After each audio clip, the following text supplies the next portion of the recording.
Welcome to The Deep Dive. Today we're zeroing in on a life that, well, it resonates even now, doesn't it? Anne Frank. Absolutely. And our mission for this deep dive, it's quite specific. We really want to look beyond the secret annex. It's just too easy to jump straight into the hiding part. Right. To really get it, we need to almost forensically examine the sources, trace her life from birth in 29 right through to 45. We need to understand the exact conditions, economic, political, family decisions, and, crucially, those incremental steps the Nazi regime took. How did they build that cage? That focus on the incremental steps. Yeah. Yeah, the slow grind. That's what feels so vital here. Anne only lived 15 years. Just 15. And if you miss those first 13 years, you miss the whole backstory of, well, betrayal, adaptation, everything that led to the diary. So let's start at the foundation. Otto Frank, the patriarch. Otto Frank, born 1889, Frankfurt. His background is, well, you can't overstate it. He wasn't just German. He was deeply rooted. Studied economics at Heidelberg, a top university. But the really critical, his military, a lieutenant in the Imperial German Army, World War I. Right. He saw heavy action. The Somme, Cambrai, these were huge, bloody battles. Wow. So a decorated veteran, someone who fought for Germany. What did that mean for him psychologically heading into the 20s? It meant he felt completely integrated, totally loyal, and honestly probably felt entitled to the state's protection, right? Yeah, you would think so. His service established, certainly in his own mind, that his family belonged in Germany. So the persecution later wasn't just political. It was this profound, shattering personal betrayal. He was part of the very establishment that turned on him. Just devastating to contemplate. And meanwhile, Anne's life is just beginning. June 12, 1929.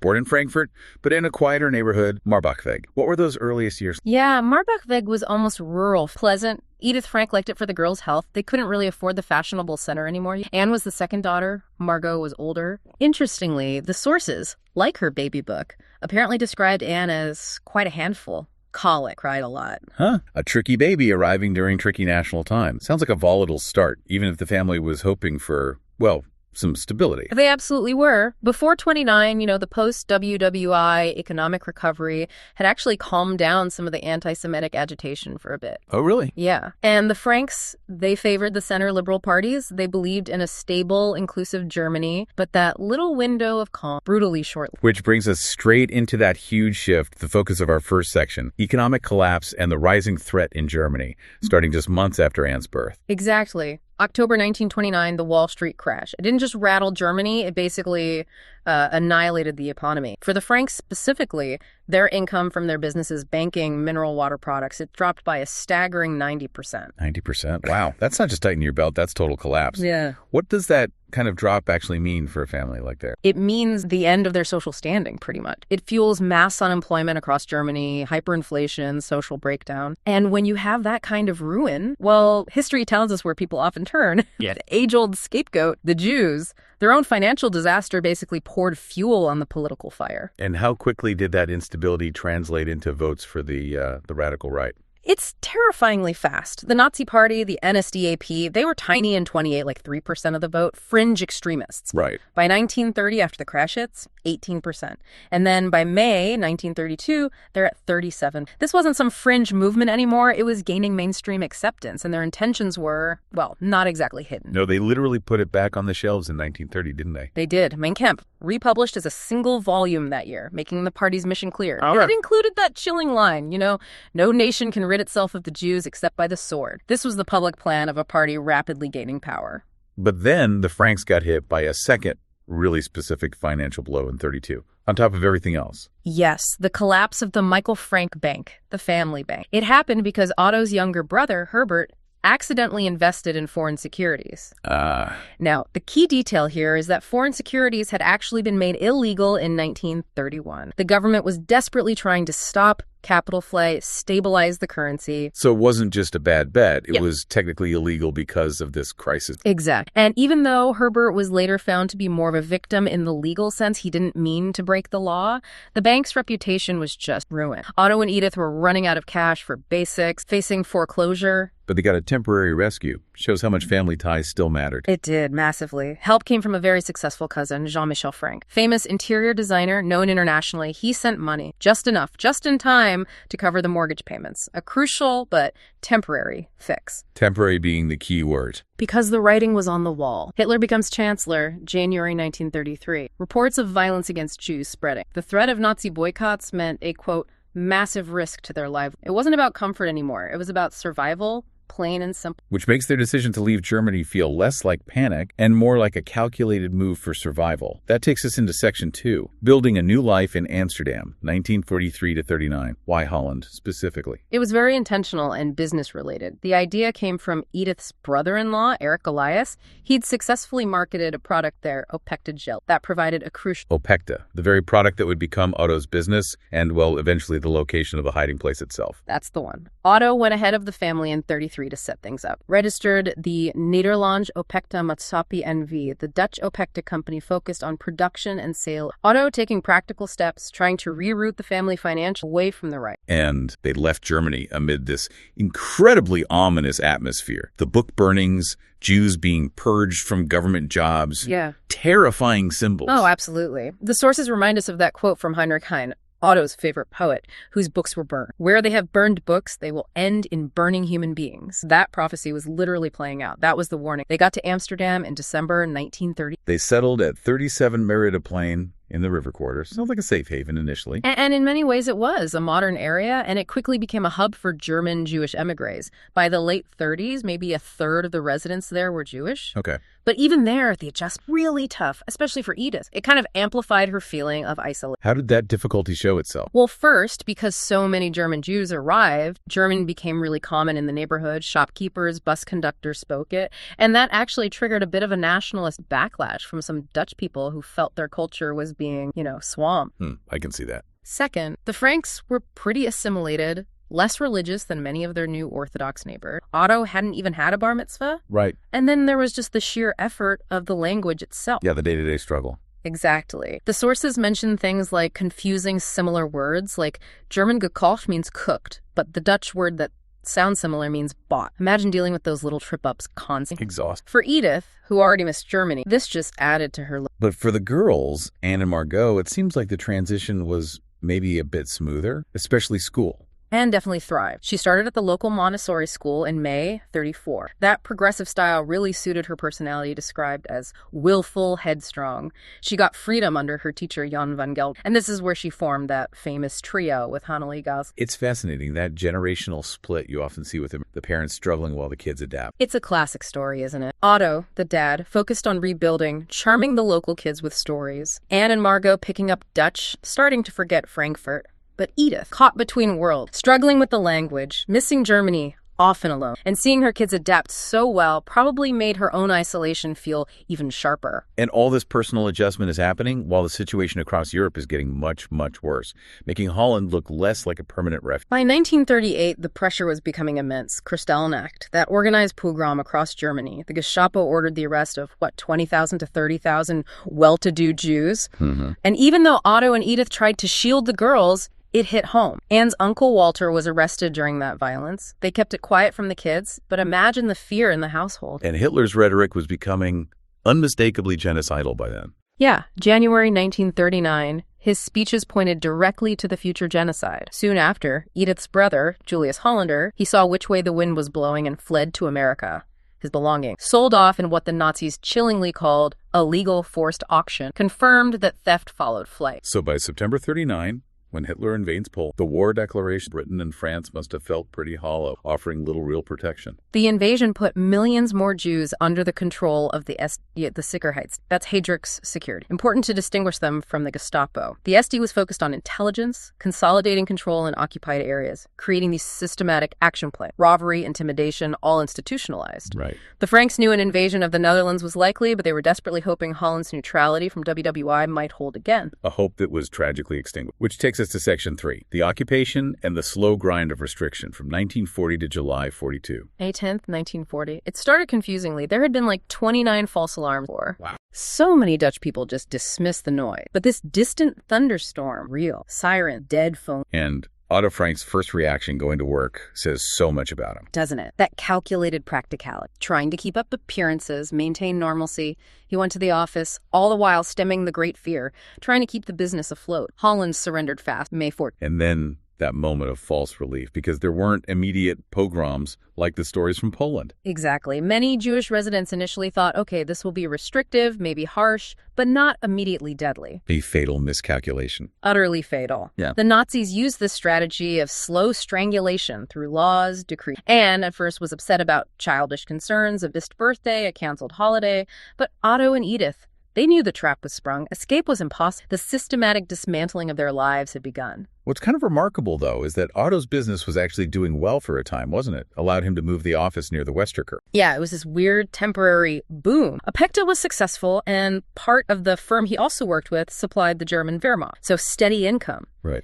And that financial cushion was vital. It gave him the means to try and navigate the complex legal and financial hoops they were being forced through to survive these incremental attacks. Okay, let's trace that timeline, step by step. It started small, almost managed. The slow growth. July 1940, prohibition on Jewish ritual slaughter. Annoying, but many just adjusted their diet. Then August 40, emigre Jews, like the Franks, had to register with the Office for Resident Foreigner. Otto registered them as German, confirming their identity for the enemy. And then the money. The financial news tightens. October 1940, Jewish businesses must register. Otto was ready for this. Used his business smarts, transferred 80% of Pecticon, his spice company, to his non-Jewish lawyer, a fiduciary transfer, Treuhänder. Ah, clever. To shield it from immediate seizure. Huge risk for the lawyer, obviously. Otto kept 100% of Apecta for the time being. So, already laying groundwork, preparing for confiscation. Then came the registration of people. January, February 41, all Jews had to register. Over 160,000 people, including those the Nazis classified as half-Jews, quarter-Jews. At the same time, the social bans start. Ban from... Right. Upsetting for Anne and Margot, sure, but their parents tried to compensate. Set up a projector at home, used a bedsheet as a screen, trying to keep some semblance of normal life, create their own little culture. But then things escalated from legal restrictions to actual violence with the Kakao affair in February 41. That was a real turning point. The Kakao ice cream parlor, it was often harassed by Dutch Nazi collaborators, the NS. Okay. When Jewish patrons were attacked, they fought back through ammonia. They mistakenly thought they were hitting Dutch police, not German forces. Oh, big mistake. And the German response? Immediate, brutal. The owner, Ernst Kahn, executed. Police stormed the Jewish quarter, arrested over 400 people. But what's really significant historically is the reaction from the non-Jews. Right, the strike. Yes, the big Amsterdam strike on February 25th. A major, rare public protest by non-Jews in Europe against Nazi policy towards Jews. That's incredible. But how did the SS react to that solidarity? They crushed it violently. 7 people killed, 76 wounded. For Otto Frank, this was the starkest possible proof. Organized resistance would be met with lethal force. No compromise. The situation was moving beyond laws towards mass. And that spurred Otto to try his most desperate move yet, getting out of Europe entirely. April 1941, that desperate letter to Nathan Strauss Jr. in America, trying for visas. His words, they just convey the urgency. I would not ask if conditions here would not force me to do all I can in time to be able to avoid work. He offered to pay, but the U.S. asylum system was swamped. It was too late. The door was shut. The cage was closed. And from mid-41 into 42, the bans just kept coming, stripping away money. So first, the money. Jews forced to hold all assets at one German-controlled bank, Lippmann, Rosenthal & Co. Not really a bank, more like a holding pen to make theft easier before deportation. Legal robbery. Then socially relentless bans. Pools, parks, spas, hotels, libraries, restaurants, planes, zoos, gone. For a kid, those social bans must have been crushing, shrinking their world. Totally. Anne wrote to a friend something like, "You were scared to do anything because it might be forbidden to Jews." Her whole world just got smaller and smaller, down to the apartment, psychologically preparing her in a grim way for the Annex. And the final segregation schools. August 40. Anne had to leave her Montessori school, move to the Jewish Council Lyceum. Ironically, though, while the outside world was closing in, that segregated school actually became this warm, supportive community where she did really well. And then the visual mark, the inescapable sign. April 1942, the SS order. All Jews over 6 must wear the big yellow star. Jude writ. Total ostracization was the goal.